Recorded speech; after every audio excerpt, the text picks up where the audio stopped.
ఆంధ్రప్రదేశ్లో పొత్తులు ఉదయిస్తున్నాయి. మరి ఎలా ఉండబోతున్నాయి? ఏ పార్టీ ఎవరితో కలవబోతుంది?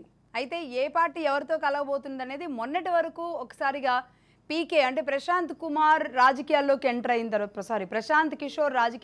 అయిన తర్వాత డైరెక్ట్ అలయన్స్లు, ఇండైరెక్ట్ అలయన్స్లు కలిసి తిట్టుకోవడం, కలవకుండా తిట్టుకోవడం లాంటివి ఉండేవి.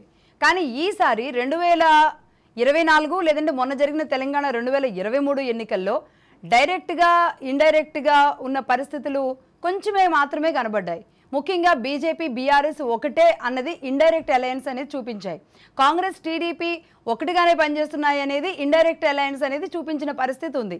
బట్ నిజానికి ఆ రెండు పార్టీలు కలిసి ఉన్నాయా లేవా అనేది మరి జగమెరిగిన జనానికే తెలియాలి, లేదంటే ఇదే తెలియాలి తప్పితే ఎవరికి కూడా ఎక్కడ క్లారిటీ లేకుండా మొన్నటి తెలంగాణ ఎన్నికలు అంత గోప్యంగా, అంత రహస్యంగా, లేదంటే అపవాదులకి ఆరోపణలకి వేదికలుగానే మారాయి. కానీ ఈసారి ఏపీ ఎన్నికలకు వచ్చే వరకు, జనరల్ ఎన్నికల్లో నెక్స్ట్ జరగబోయే ఆంధ్ర ఎన్నికల్లోకి వచ్చే వరకు మరి మొన్నటి వరకు వైసీపీ బీజేపీ రెండు పార్టీలు కలిసే పనిచేస్తున్నాయి, ఒకే పడవ మీద ప్రయాణం చేస్తున్నాయి అని చెప్పిన ప్రతిపక్ష పార్టీలు అన్నింటికీ మరి చెక్ పడుతుందా లేదా ఏం జరుగుతుందో తెలియదు. కానీ మొన్నటిదాకా బీజేపీ జనసేన కలిసి ఉన్నాయి. బీజేపీ కానీ టీడీపీ జనసేన మాత్రం కలిసి ప్రయాణం చేయాలనుకున్నారు. ఆ మధ్య పవన్ కళ్యాణ్ గారు తన కార్యకర్తలందరికీ 3 ప్రశ్నలు ఇచ్చారు. జనసేన, టీడీపీ, బీజేపీ 3 కలిసి వెళ్ళాలా, కేవలం జనసేన బీజేపీ కలిసి వెళ్ళాలా, జనసేన వెళ్ళాలా అంటూ కూడా ఆయన ఒక 3 ప్రశ్నలు సంధించారు కార్యకర్తలకి. వీటిల్లో మరి 3 పార్టీలకి కలిపి వెళ్ళాలని మొగ్గు చూపారేమో తెలియదు. కానీ 2014 రిపీట్ కాబోతుంది.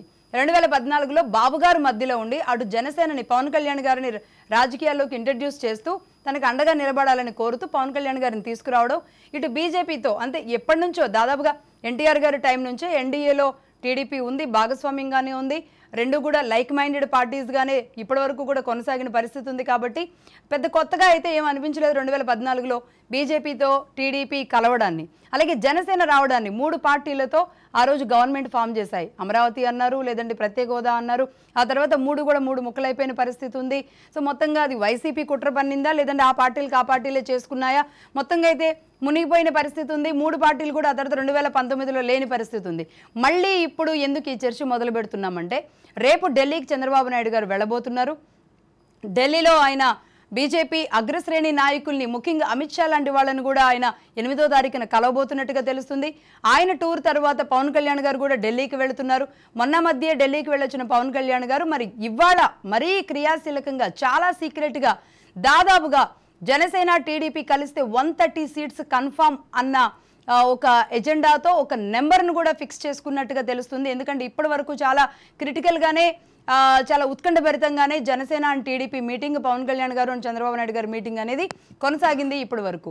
ఇక అలాగే రేపు మధ్యాహ్నానికి ఆయన ఢిల్లీకి చంద్రబాబు నాయుడు గారు పయనం అవుతున్నారు. అంటే ముఖ్యంగా ఇక్కడ Shivaprakash ji, south BJP affairs చూసుకునే శివప్రకాష్ జీతో మెయిన్గా ఆయన కలవబోతున్నట్టుగా అయితే తెలుస్తుంది. ఎలా ఉండబోతుంది? 3 పార్టీలు కలిసి వెళితే 2014 మాత్రమే రిపీట్ అవుతుందా?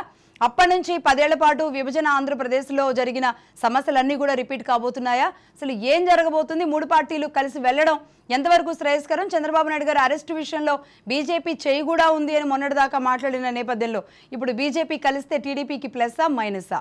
దీని గురించే మాట్లాడదాం. అలాగే వైసీపీ ఈ 3 పార్టీలు కలవడాన్ని మరి వైసీపీ ఎలా ఎదుర్కోగలుగుతుంది? బీజేపీ అటువైపే ఉండి ఇటువైపు ఏమైనా చేయందించేలాంటి ప్రయత్నాలు కూడా ఏమైనా చేయొచ్చా? వీటన్నింటి గురించి చాలా పెద్ద వైడ్ డిబేట్ జరగాల్సిన అవసరం ఉంది. కాబట్టి దీని గురించి మాట్లాడదాం.